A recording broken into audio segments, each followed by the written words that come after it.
Welcome to 123 Nellore 77వ గణతంత్ర దినోత్సవ వేడుకలు అయితే మన పోలీస్ గ్రౌండ్ లోని అంగరంగ వైభవంగా జరుగుతున్నాయి. ఈ కంటెంట్ అంతా కూడా నేనే కాకుండా నాతో పాటు మీరు కూడా చూసేయండి. నా పేరు doctor K Ramesh Naik, joint director animal husbandry Nellore. 77వ రిపబ్లిక్ డే పురస్కరించుకొని ఈరోజు మేము ఒక శకటము అలాగే స్టాల్ ఏర్పాటు చేయడం జరిగింది. శకటంలో భాగంగా మేము కొన్ని హార్స్ పెట్టి ఉన్నాము, కొన్ని world famous breeds Ongole breed cattle పెట్టి ఉన్నాము, బులక్స్.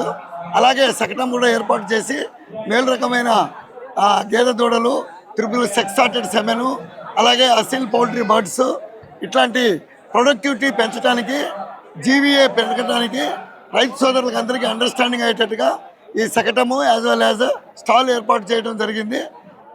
దీన్ని ముఖ్యంగా రైతు సోదరులు ఈ శకటంలో మేము ఎగ్జిబిట్ చేసే లైవ్ యానిమల్స్ని చూసి కొంత ఇంప్రెస్ అయ్యి వాళ్ళందరూ కూడా ఇదే యాక్టివిటీని టేకప్ చేసి ముందుకెళ్ళి వాళ్ళు ఎకనామికల్గా ఆర్థిక అభివృద్ధి సాధించాలనే కోరికతో ఇవి కలెక్టర్ గారి యొక్క డైరెక్షన్లో ఇవి ఏర్పాటు చేయడం అనేది.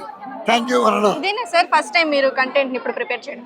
లేదు, ఇదివరకు గతంలో కూడా ఇట్లా చేసి ఉన్నాము, మనకి అవార్డ్స్ కూడా వచ్చి ఉన్నాయి.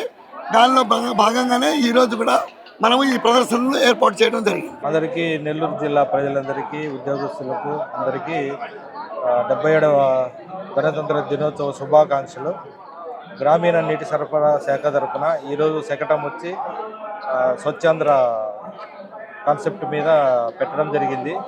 స్వచ్ఛాంధ్ర అంటే మన ఇంటి చుట్టూ ఫస్ట్ మన ఇల్లు పరిశుభ్రంగా పెట్టుకోవాలి, ప్రతి ఒక్కరూ వ్యక్తిగత మరుగుదొడ్డి వాడాలి, అలాగే మన ఇంట్లో ఉన్నటువంటి త్రాగునీరు కూడా కలుషితం కాకుండా మనము ప్రతి వ్యక్తి చర్యలు తీసుకుంటే, అలాగే ఆ వ్యక్తి నుంచి ఆ గ్రామము పరిశుభ్రంగా ఉంటుంది. ఆ గ్రామం పరిశుభ్రంగా ఉంటే ఆ పంచాయతీ పరిశుభ్రంగా ఉంటుంది.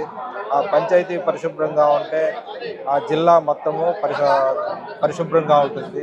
జిల్లా మొత్తం పరిశుభ్రంగా ఉంటే మొత్తం మన దేశమంతా, మన రాష్ట్రము, దేశమంతా కూడా పరిశుభ్రంగా ఉంటే దానివల్ల మనకు ఈ త్రాగునీళ్ళ వల్ల, ఈ అపరిశుభ్రమైన పరిస్థితుల వల్ల అనారోగ్యమైన పరిస్థితులు మనకు రాకుండా ఉంటాయి.